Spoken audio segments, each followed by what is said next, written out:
What is going on, y'all? This is your boy Jonathan, and I am back with another video. This is gonna be a little status update video, and please, I'm going to let you know now, it is a little bouncy in here. I don't know what the freak wrong with my floor, but it's bouncy as all get out. But with that being said, I'm here to give y'all a little update on the new diet that I've been doing, which is freaking extreme and crazy. I've been doing it for about, I don't know, 2-3 weeks now. And I'm just gonna let y'all know how my body's been reacting to it. And as you know, I started this channel off with being, with the OMAD diet. 1 meal a day. I only ate in a 1 hour window. And then I transitioned over to being vegan because that was getting a little bit too tough to do with my current that schedule that I was trying to operate at.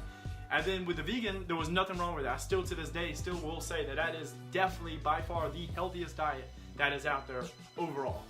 But being 28 years old, was I ready to become vegan for the rest of my life? I don't know, especially when you got all these other options out there, which I've tried many, pescatarian, the natural, American food diet, vegetarian, and all these different diets. I've tried pretty much every single thing that's out there. But there's this other diet out there that I've been hearing about for the last year, and I just thought it was too good to be true, but more and more studies keep coming out. And I'm like, wow, okay, I gotta try out this high-fat diet, like this ketogenic diet thing. Like, really? You can eat butter, fats, and oils all day long and lose weight and get shredded and get big and get whatever goal you have, it can accommodate it? I don't know about that.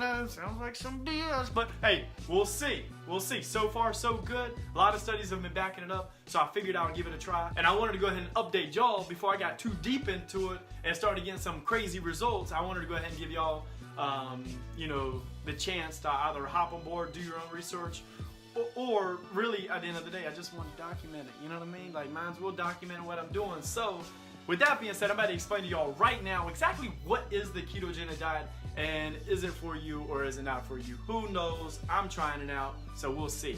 So basically, what the keto diet is, it's a low carb diet where the body produces ketones in the liver to be used as energy. When you eat something high in carbs, your body will produce glucose and insulin.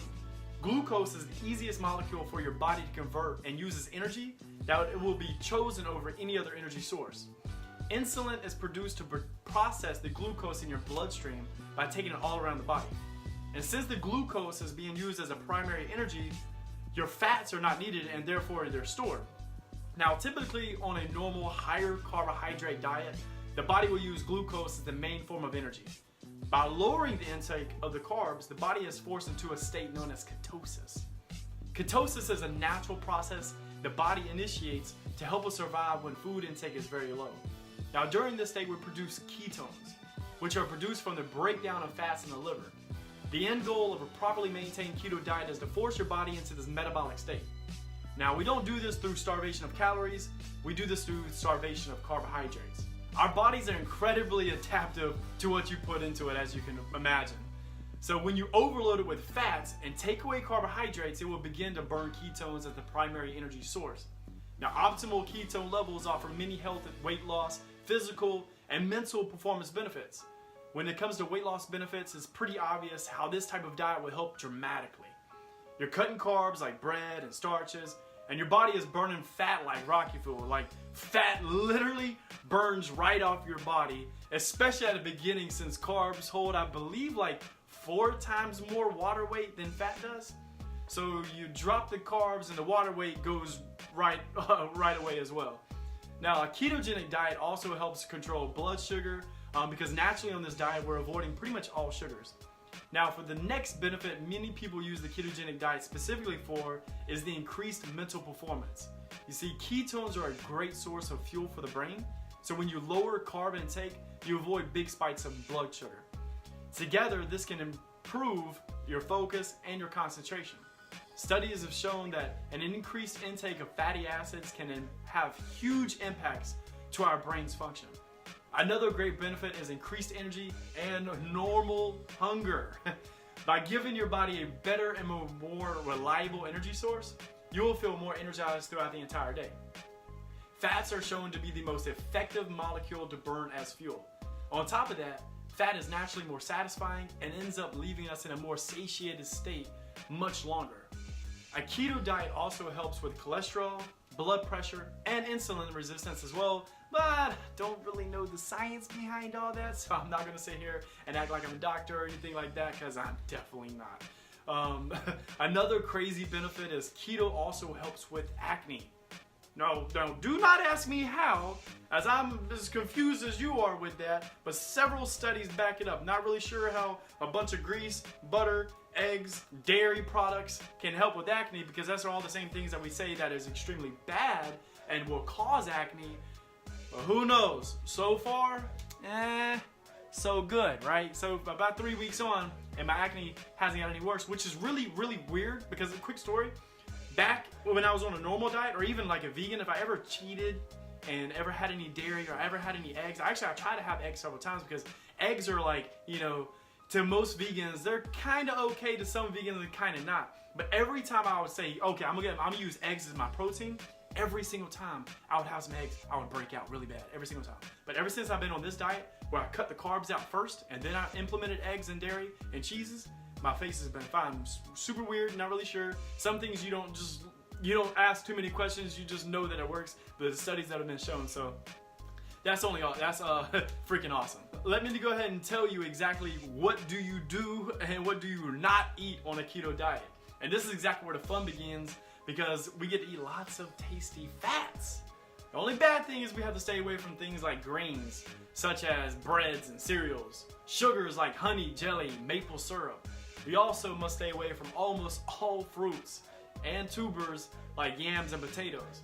But it's not all bad. We can go in on meats like fish, beef, lamb, poultry, eggs. I got beans, greens, potatoes, tomatoes, lamb, lamb, leafy greens like spinach and kale. beans, greens, potatoes, tomatoes, chicken, turkeys.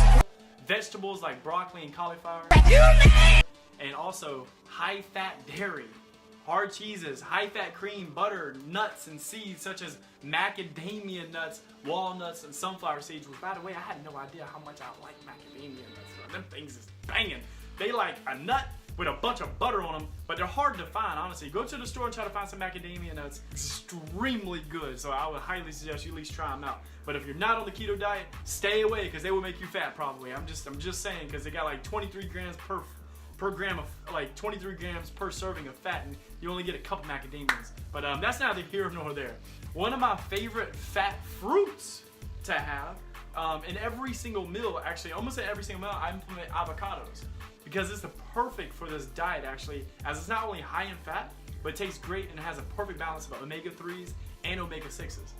You can also have some berries like raspberries, blackberries, and other low glycemic impact berries in moderation.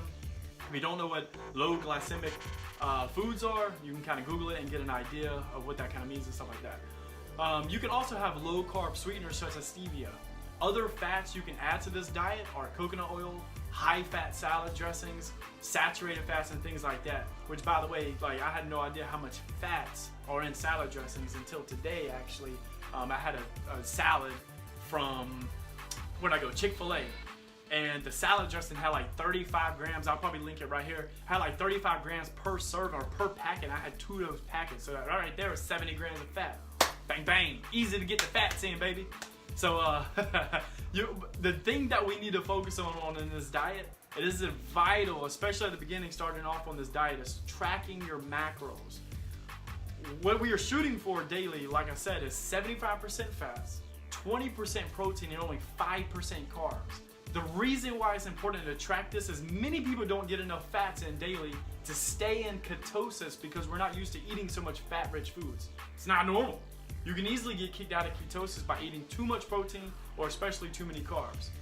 One thing I need to point out when tracking your carbs is only count net carbs. Net carbs is the total carbs minus the dietary fiber. So for example, like these pecans, which is great for the keto diet, like nuts and things like that, is it has 22 grams of fat, 4 grams of total carbohydrates, and 3 grams of protein. Now, if you look at it, the carbohydrates total is 4, but the dietary fiber is 3.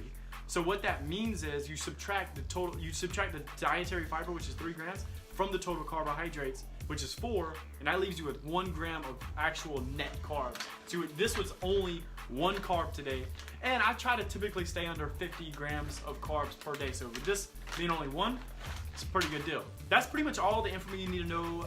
It's just time to get you into ketosis now.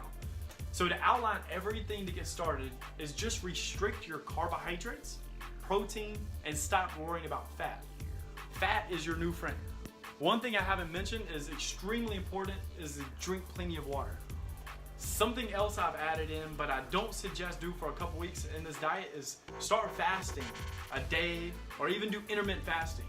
Now what I mean by that is maybe you would set 1 day a week where you wouldn't eat anything for that day. Like literally go to sleep, stay up all day, don't eat anything, and then start eating again the next day. Or do intermittent fasting, which is something I actually have just started re-implementing back into my life, which I've done back in the day. I re-implemented, and it's where I typically get up around 8, 9 o'clock in the morning, and I won't have my first meal later on into the day around 2 or 3. I actually have a whole nother video on intermittent fasting and how to implement that correctly, scientifically, in the way that it won't have any negative side effects. So that'll be for another video. Also another important thing you want to do, and this goes for any diet, and you should be doing it anyway, is exercise. Exercise is never gonna have any negative effects on you. And who feels worse after leaving the gym? Nobody ever has said that. So I would highly suggest you exercise as much as you can, at least sweat 20 minutes a day. Another thing that you can implement to help get into ketosis faster is ketone supplements. Now these ketone supplements are basically like pills or even some liquids sometimes to put extra ketones into your body to kind of boost the ketone levels that are inside of you, but those are kind of expensive, like I said, and I haven't even started doing that myself quite yet, but you can do it at any time. But side effects of starting the keto diet are increased urination, bad breath, dry mouth, and keto flu. Now these are freaking real. I suffered the keto flu about 4 days in to the keto diet. When I cut carbs, see what your body is, it's got to transition from burning carbs for fuel to burning fat for fuel, and whenever that starts happening, you really get really weak, you get really tired, you get really fatigued, you get really, I got nauseous a few times, I blacked out a few times. It's pretty scary at some moments, and that lasted for a solid like 3 or 4 days with me. I didn't feel like doing anything, and I'm a really active guy. I go to the gym, I try to stay in the gym. I played all kinds of various sports, as you can probably tell from the other videos on this YouTube channel. And it really hindered me. Like honestly, it hindered me a lot. But after I got out of the keto flu, everything went good. And I thought I did everything to prevent the keto flu from happening, but unfortunately, it still hit me. And sometimes it hits some people, sometimes it doesn't. Who knows why it does or does not? But I would just probably do your own research on how to prevent the keto flu. I'll explain in other videos more details, everything that has been covered in this video. And I'll be doing what I ate in a day videos as well as tracking my progress as well. I just wanted to give y'all a quick update on, like I said, everything about the keto diet, and I'm looking forward to tracking my progress on here. I've had several people reach out to me that have been following me on Snapchat saying, bro, you gotta document this. It sounds like a cool diet. Everything that you're eating looks amazing every single day. And since when did you become a chef? Like seriously, I'm in the kitchen cooking every night now. It's so easy. You throw everything in a pan. You throw a lot of butter. You throw a lot of extra virgin olive oils or whatever you want in there, salt, pepper, and you just make it as delicious as possible. And who doesn't like a nice good old buttered up steak, baby? So that's another reason why I figured I would go ahead and give the ketogenic diet a try, because a lot of the stuff you get to eat are freaking amazing, brr. And also, there's other levels to the ketogenic diet. Like there are like cheat days or days that you can have like an excess amount of carbs. And I will go over that in the different levels of ketogenic diets that are out there. There's actually 3 different types of ketogenic diets. But right now, I'm on the straight ketogenic diet where I follow this by the T every single day. Like I'm not doing no cheating or anything. I'll probably do that for like another few weeks, and then I will start implementing carb days or refeed days or whatnot. So stay tuned for the other videos. I got some really awesome content coming up for y'all. So with that being said, your boy Jonathan Tager is out. Holla!